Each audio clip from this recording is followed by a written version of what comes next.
Pikachu, attack the horn! Pika, Satoshi, Satoshi-kun, I don't know how to tell you this, but the horn is connected to the thing that is grounded. No, That's not going to do damage. no. It will definitely work if you hit the horn, even though his entire body is ground type. It'll definitely work. Look, what I'm telling you is that as an electrical engineer, look, I feel like I am singularly qualified to tell you that the thing is grounded. The ride-on is grounded.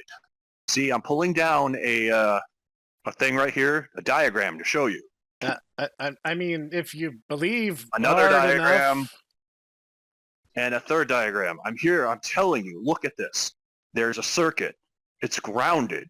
Any electrical attacks that I place upon it, the circuit is completed. It's going to pass through. There's going to be no damage to the ride-on. But the power of friendship? Friendship is indeed very powerful. It's indeed very beautiful.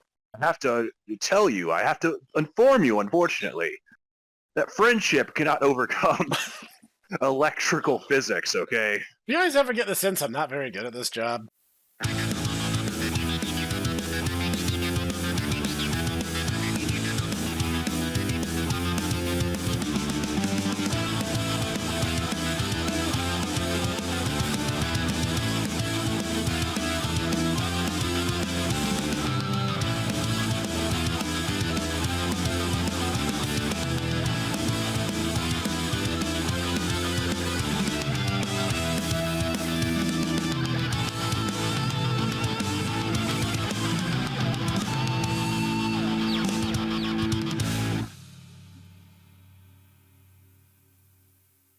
Greetings, everyone. This is the Hipster Snek, joined today by my good buddy Ditaku for another awesome episode of the Tomodachi Bros podcast. I'm a shiny. He is. You wouldn't know it, since he's, one of a kind, but he's actually the shiny of his species. We got to talking today, and we decided that there is a very, very important and meaningful message that we have a unique opportunity to bestow upon all of you. If you go to Olive Garden, do not be surprised when you are unable to order tacos.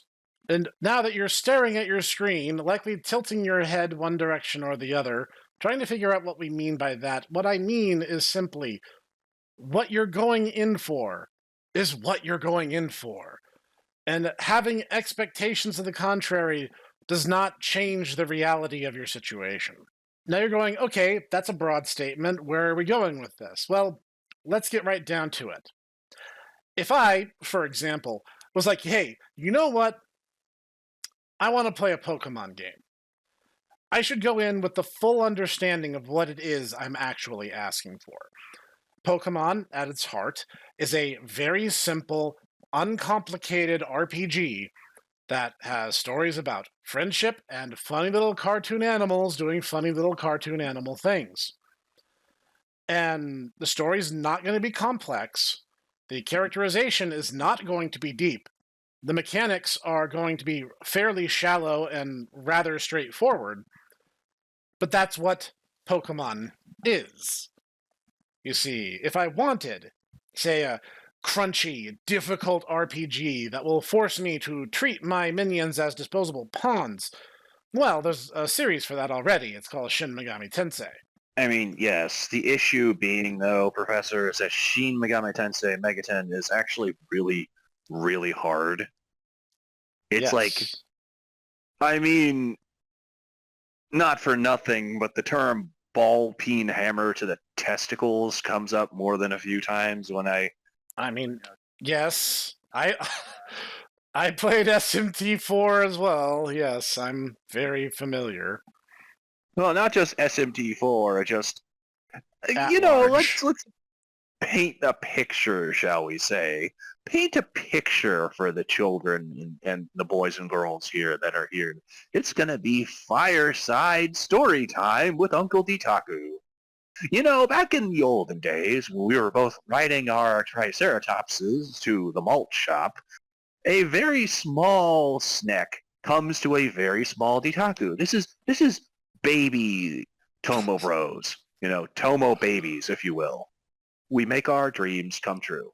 Yes. And after a hearty imagination time where we used, stock footage from Empire Strikes Back, baby Snek comes to little baby Ditaku and says, "Hey, baby Ditaku, did you know that there's a hardcore monster game?" And baby Ditaku goes, "Really?" And he goes, "Yes, a hardcore monster game where you play it with demons and you summon them." And little Ditaku goes, "That's cool."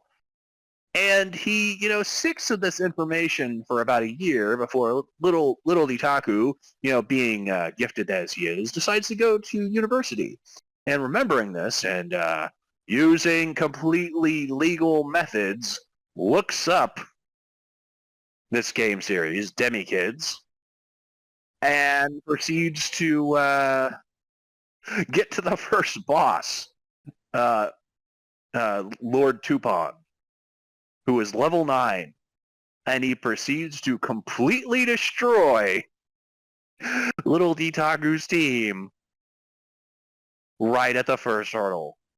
At which point little Ditaku goes, "Okay, it's going to be one of those games." And this is pretty much just like this is foreshadowing, shall we say, because this is basically Ditaku's Megaton experience. You go into a new boss and you usually get completely destroyed until you either learn what works on the new boss and you have to build your team entirely around, exploiting that weakness, or alternatively, you realize, oh, this guy just completely unloads with gun attacks. I'm going to make an entire reflect gun damage build, and the guy's going to shoot me and then proceed to... He's going to send himself to Brazil, yes. Yes. And I've done that before, both situations. Both are viable strategies. But you kind of have to either you have a guide open and you pretty much, you either pretty much know what you're in for.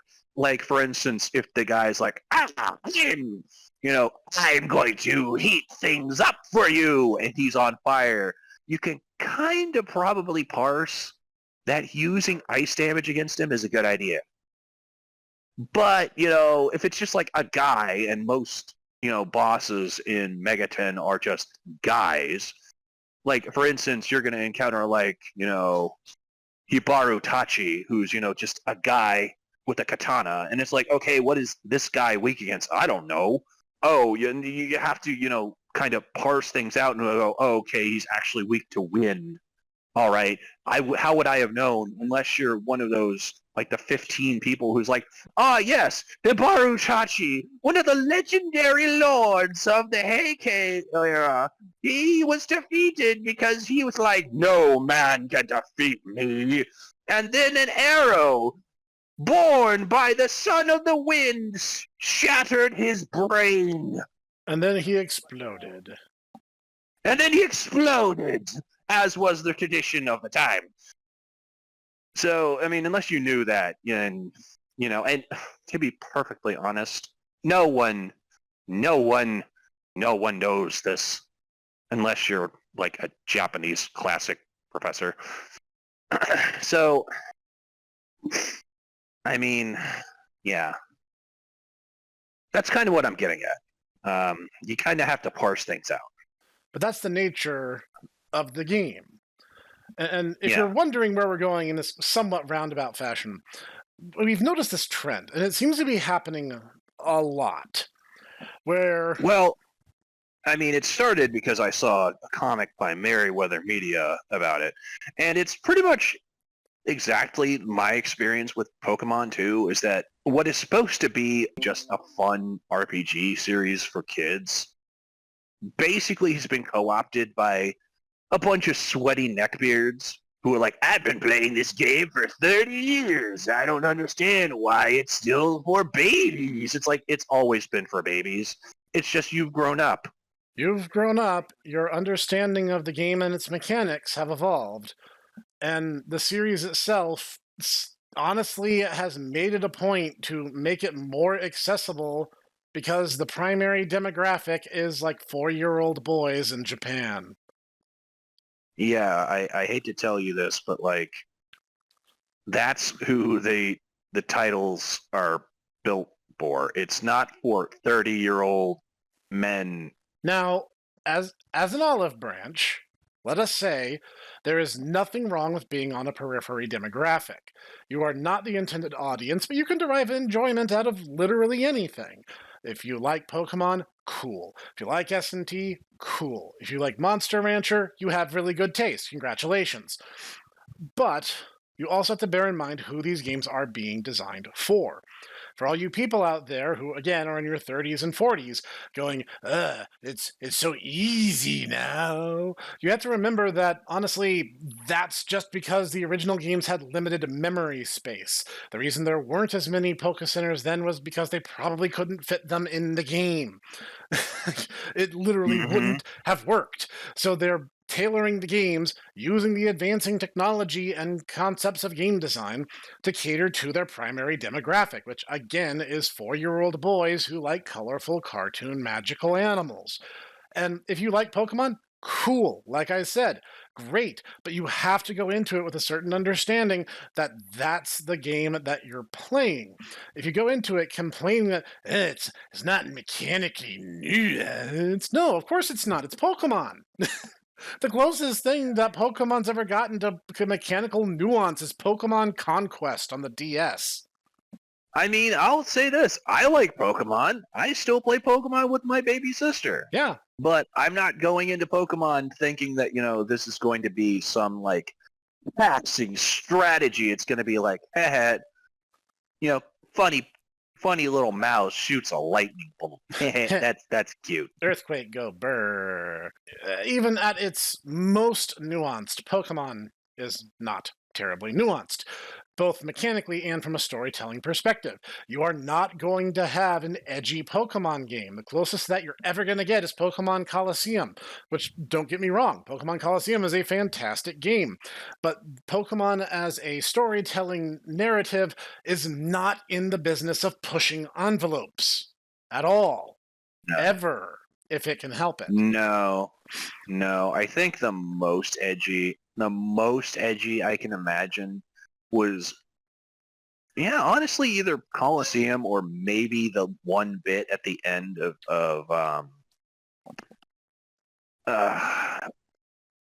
Gen 6, not Gen 6, when they literally had the two enemy teams bully the old man for his immortality, and that was about it. Yeah, and or maybe it was Sun and Moon when they literally had the two traumatized twins who had one. Both their parents were absolute deadbeats. One of them was like, "I'm so busy being a well-respected academic, I can't be a good mother," and the other one's like, "Ja, brah, I'm hanging out on the beach with a bunch of gods, brah." It's like, I can't be a good dad. I'm too busy hanging with the gods, brah. Yeah, basically. And so, like, you got to understand that if you enjoy Pokemon for what it is, then congrats, you're on the right track. If you're expecting Pokemon to one day become this really crunchy, like, mechanically nuanced, difficult, challenging RPG, you are in the wrong place. You are trying to order tacos at Olive Garden. That is what I'm talking about. Like, the most important thing that you can do in that position is to broaden your horizons and look for something that is, you are looking to scratch a very particular itch. I guarantee you it already exists in one form or another, and possibly, with some luck, maybe multiple forms. I love monster games on the whole. I grew up just absolutely obsessed with Pokemon, Digimon, Monster Rancher, Metabots, everything that falls under that purview. Mons games are one of my many jams, yo. And the mechanical crunch and the relative difficulty of Monster Rancher has kept me compelled for years upon years upon years. But I don't go into it expecting it to be something that it never was and The never irony, can the be. difficulty of actually building your perfect Digimon team in any of the Digimon Stories games is actually probably more difficult and more rewarding than any like actual like Pokemon game. That goes without saying. I mean, most of the Digimon story games have head-crushing number of options available to you and ways of getting there. And if you wonder, ladies and gentlemen, boys and girls, why I keep, giving like stupidly huge and high difficulty requirements for the professor for his teams, it's because of this reason. That it's like, if it wasn't that, then the professor was going to be like, I'm going to go with Gallantmon and Blackwood Greymon and Pokemon. And then he just win, and it's like, and that would be it. But now he has to, be like, how do I get Ulforce Feedramon? How do I do this?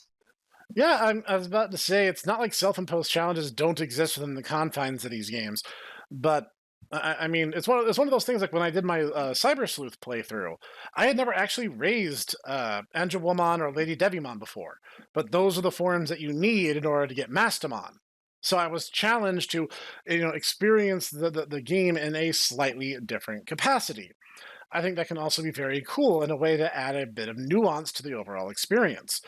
But I'm just going to be honest, there is nothing on YouTube that is more boring and unengaging than a Pokemon Nuzlocke playthrough. I do not understand what jollies you're getting out of this experience, but it's so dull and it's trivialized mostly by RNG and or just over leveling. It's like I don't like it. It's not a compelling or engaging challenge run. If that sort of thing makes you happy, hey, cool. I don't get it. I mean, I think it probably is better if you do it in the original format of just having comics. Because inevitably what's going to happen in Let's Plays is you get a Fearow, you name it Dix, in all caps, and then you proceed to run into Brock and like half your Pokemon die because Brock, it just got type advantage against almost everything up to that point. See, and this kind of ties into two other sub-demographics that I have thoughts on, and this might be the controversial part of our episode. Just now? Okay. Here's the thing. There's a certain subset of speedrunners that I have a beef with you guys. You see, the people who make it about the game, and you're like, here, this is a cool speedrun, and this is what makes this game really special and interesting. Those can actually be incredibly engaging. Like, certain speedruns, like, one of the coolest things to watch is speedruns of Umahara Kawase. Those get crazy because of some of the absolutely just balls out stunts they have to do to get to the end of each level. That's really cool. They're making it about the game. But what a lot of these tools do, their streams, they're just like, oh yeah, I'm just so good. Let's just talk about me and how great I am, and everything about what I'm doing is to glorify me, not the game. That's why the only game I ever played is Super Mario 64. So now I'm gonna do a blindfold, barefoot, big toe only, minimal A press speed run of the game that I've played 10 million times over and over and over again. You people are insufferable. You're not glorifying the game. You're not even talking about the mechanical nuances of the game. I think I've ever seen one Mario 64 speedrun that was in any way engaging because they were going into the mechanicals, hows, and whys of what made the speedrun work from the game's perspective. It's just astounding to me how aggressively uninteresting you guys can make a children's video game. The ones that really, really bother me most are not so much the Mons guys with that. the ones who try and like twist things and make it about themselves. Honestly, the Smash community really just drives me up the wall. I love Smash, but like the way that people not play without items, and only certain people are viable, and it's like, yeah, but like there's so many characters, and I mean, yeah, not all of them are like good, but I mean, it's a game where I can have, Captain N, the Game Master, fight against Dracula and Ridley. That's cool. That's a cool thing, and the fact that Smash Brothers Ultimate allows you to do that now, actually, I think is really awesome. It basically is Captain N, the Game Master, the fighting game now. We have finally achieved that, and that is awesome. And actually, funny enough, you say that because that actually leads very nicely into the second group of people I don't particularly care for. And you guys have probably heard me use this voice and this phrase before, but it's all about the meta. And you guys should see the grimace of the face I make whenever I use that voice, because that is the disdain I hold these people in. It's literally just like, the reason I only use Garchomp and Mewtwo is because they're simply the best. But Snek, you don't understand. I only use Garchomp because I play Pokken. Yeah, why do you hate on my beautiful jet plane dragon? I want to say something, but fighting game people are notorious for this, and I've seen mechanical breakdowns of characters and games, and it's always just, which of these is mathematically the best? So like, why don't you just play the ones that you like? And why does it have to be that way? And like, I'm like, I get it. You can play a game however you want, whatever, cool. But like, they're just advertising this mentality of it's just the best, the meta. And I'm like, I don't like that. That's not fun. There's nothing particularly engaging or really like leaving anything to the imagination at all. And like, even my beloved Monster Rancher fandom really does this. That they're kind of notorious for it. That's actually why Tecmo wrote Dale's storyline in Monster Rancher 4 as kind of a take that at people who are only viewing their monsters as stat blocks and in no way trying to like immerse themselves into the story, which, however you feel about that, cool, whatever. It's still really funny enough to me that like that issue is like basically just epidemic enough in the community that Tecmo felt the need to write a story beat about it.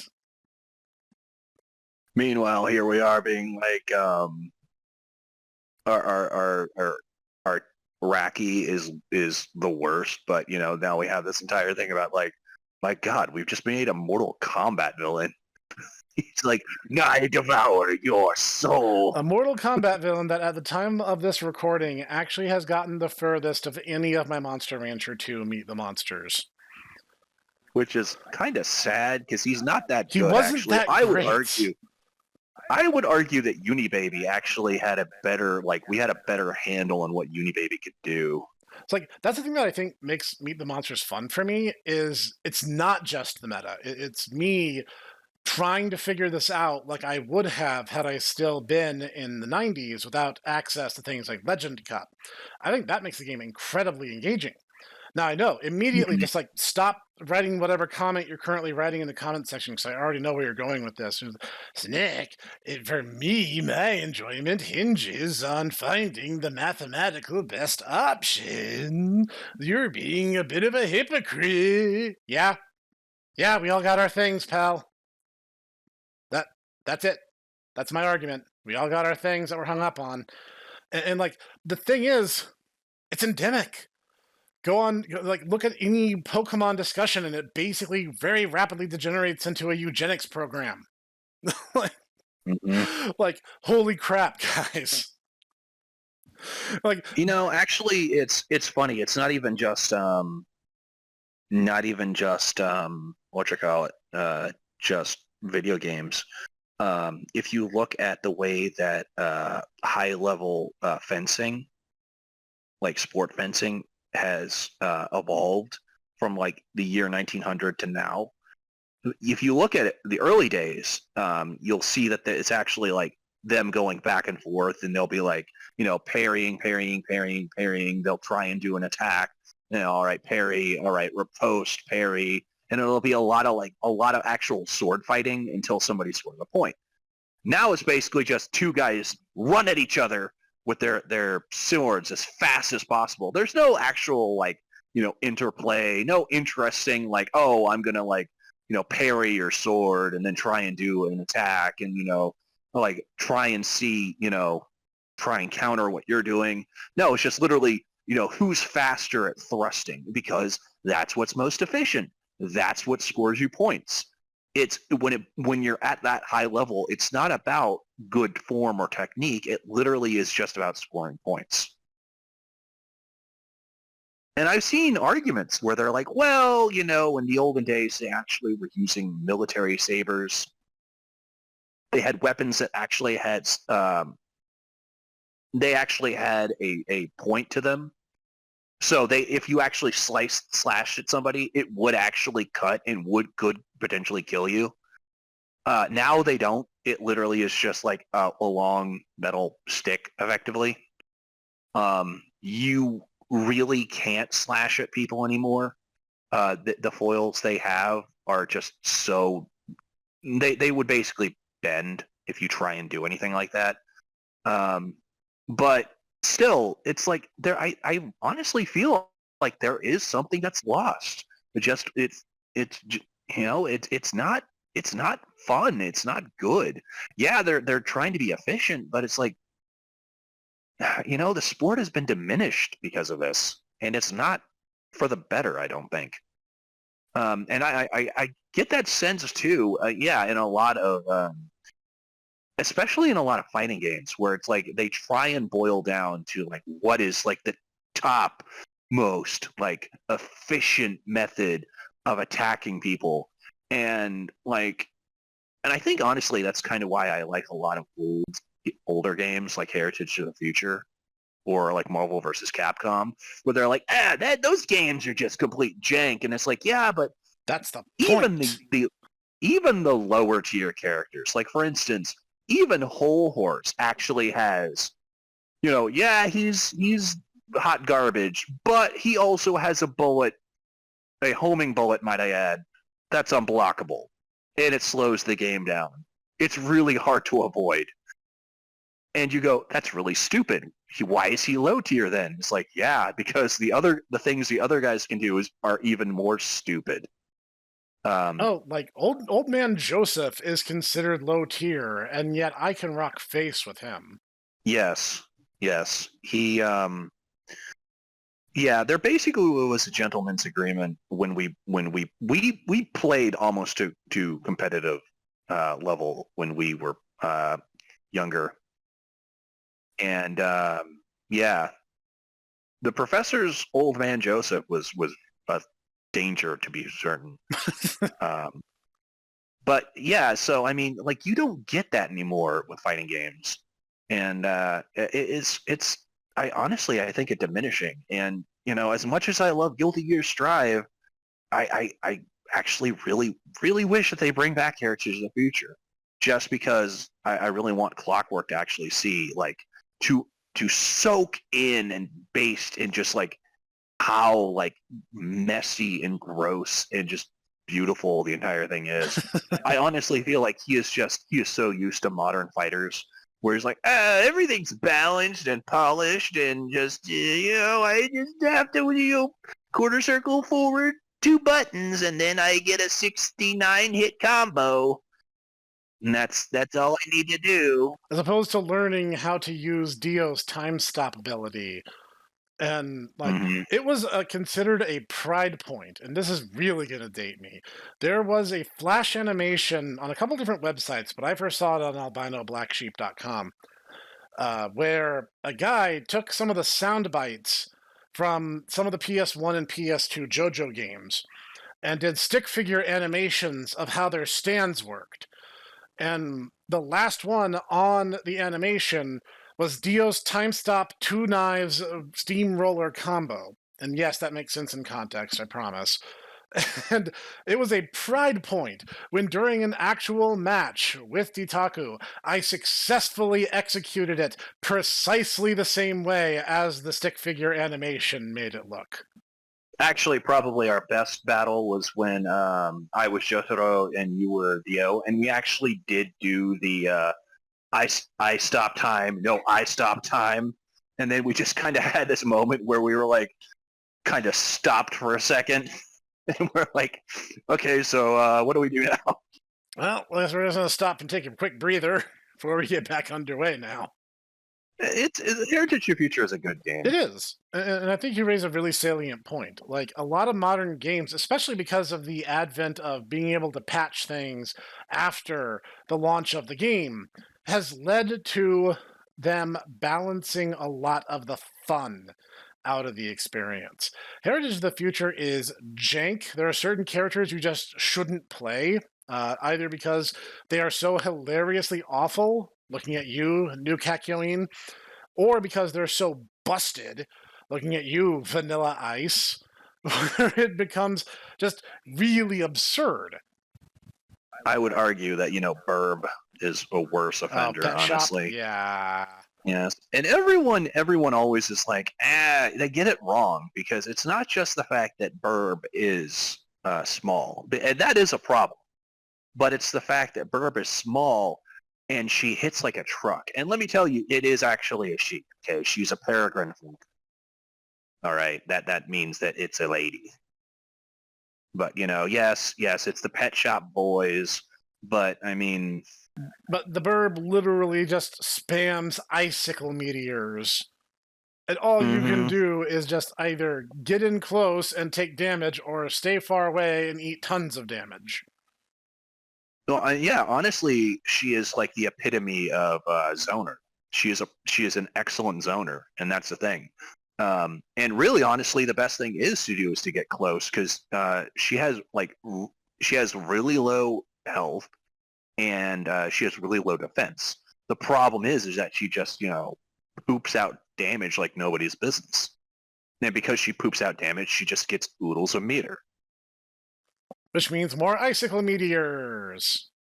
And what's the sauce on this? The fact that I literally played thousands of hours in high school. This is one of our go-to fighting games. We played it a lot. And there was a charm to it. Yep. The fact that everything was kind of jank meant that you could get these really weird matchups. Like, you could have fights that never happened in Part 3. Like, you could have, like, Black Polnareff versus Mariah, and have really, really interesting results, like, kind of regardless of who's playing who. Yeah, and actually looking at All-Star Battle R, it's really funny in that basically all of Mariah's moves from Heritage of Future transfer over to that game. And she's actually markedly better now than she was back then. She was kind of hot garbage back then. She was just kind of built to be a Shoto spammer, but like they would put her up against really dangerous enemies like Old Man Joseph. So like, see, I guess like our major point in this case, because we've meandered a bit from the point as we want to do, is like, stop trying to scoop the fun out. Each game is its own unique experience, and maybe some of them are for you, and maybe some of them aren't, and that's okay. But again, you go into Pokemon, you know you're going to get Pokemon. Stop going into the Pokemon parlor and asking for SMT. It's not going to happen. Yeah. Stop going into, Smash Brothers and going, gosh, golly gee whiz, I sure do wish that this was, Guilty Gear X2 Midnight Carnival, when it's not. It's never gonna be, King of Fighters 2002. It's a cute party game with lots of randomness, because it's a party game. Yeah, I mean, I think it would be funny as if, there was a Smash Brothers, King of Fighters-esque game. But Nintendo would never do that. Sakurai would never do that. Ugh, I am so tired. I am so tired. I did the game. I am so tired. Yeah, Sakurai, go play another. Go make another Kirby game. And, continue not caring about anything.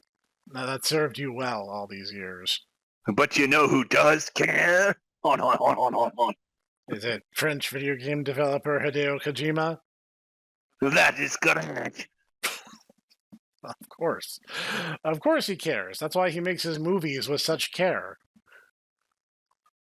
I'm going to make Zone of the Enders 3 one of these days.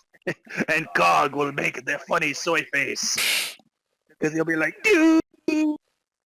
Don't give me hope. Don't give me hope. Why do you want to see Cog make a soy face? Well, I meant Zone of the Enders 3, but I guess by proxy, yes. Oh, okay.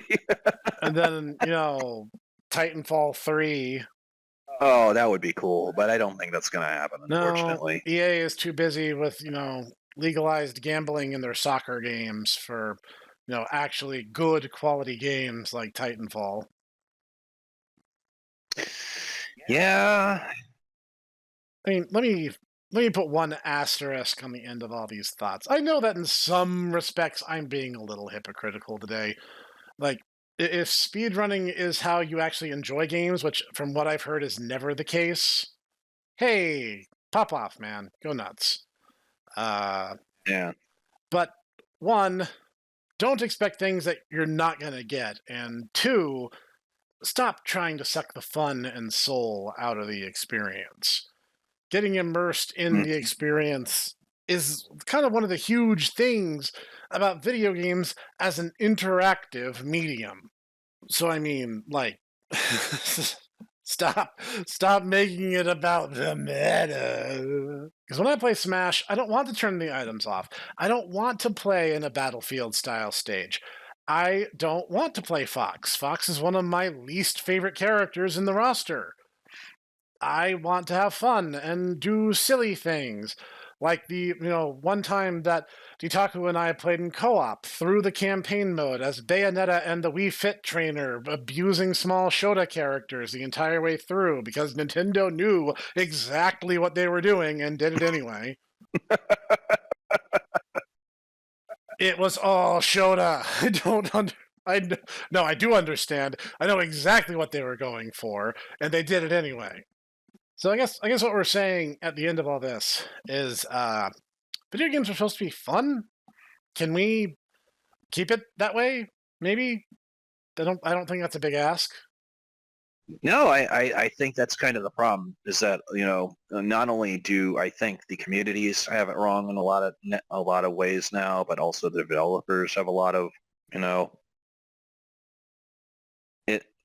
wrong in a lot of ways now, and that they, instead of, the developers going, I want to make something that's fun to play, they go, I want to make something that, pushes the message that I want, which is to say, I want something that's going to, be like, why don't you take a seat here? I've got something to tell you about. It's all about, the Albonian situation. Don't you think that Albonians need to be able to fight against the Kiwilandians? The Kiwilandians are invading and they're being bad. You need to see with the Albonians. It's like, I don't care about any of those sides. They literally are on the opposite end of the world. Oh, well, you're not thinking about Albonia right now? It's like, no, I'm not. What about Gloobnarbs? Are you thinking about Gloobnarbs? It's like, no, I'm not. You don't think about, you don't say yes or no to the Gloobnarb question? It's like, no. How dare you? Because not only are we not obligated to have an opinion on stuff like that, it is tangential at best what it has to do with anything that we actually have any kind of devoted investment in. Mm-hmm. And to assume that we need to is not only foolish, but contrarian to games as a whole. But yeah, I mean, that's what it boils down to at the end of the day. We really just want to be able to enjoy our games in the way that we enjoy them and not have a bunch of, holier than thous entering the equation. Though that in and of itself could be an entire hour-long podcast on its own, simply talking about the political agitprop, among other things. I mean, honestly, I just find it just so tiresome. I don't care what position you're on. I don't care if you agree with me. I honestly, I want to have a fun game that plays well and is fun. I don't want to hear about your really anything. That's kind of Ditaku's take on the entire situation. I don't know. How do you feel, Professor? No, let's keep games fun. Let's keep games fun and engaging and not full of dumb things that no one wants to get into or deal with. Because ultimately, games are about an escapism. To enter a fake world in order to have fun. Not to get bogged down in a bunch of hangers-on pet issues that will ultimately just serve to make the genre as a whole worse. Well, at any rate, I think that brings today's episode to its close, unless you had anything else to add to it. Clockwork is lame for, just solely relying on happy chaos. Guilty Gear. And that's fair. Yeah. Yeah, I said it. That is completely fair, yes. Oh man, I'm such a good character. I'm just such a good player. I just use the character with a gun. And just spam it the entire time. Not tiresome at all. Well, ladies and gentlemen, and all other possible options, thank you for joining us for this episode of the Tomodachi Bros podcast. If you made it to the end, like, comment, subscribe, and all that other good stuff, please. It helps us out a lot. It means a lot. And we will be forever grateful for your having done so. Yes. We thank you. We appreciate you. But more importantly, we wouldn't make fun of you if we didn't care. That's right. Anyway, join us here again for more thought-provoking discussions like this, and go down to the comment section and tell us how we jumped the shark for making fun of a sub-demographic or hobby that you yourself like. We will be sure to ignore that as hard as possible.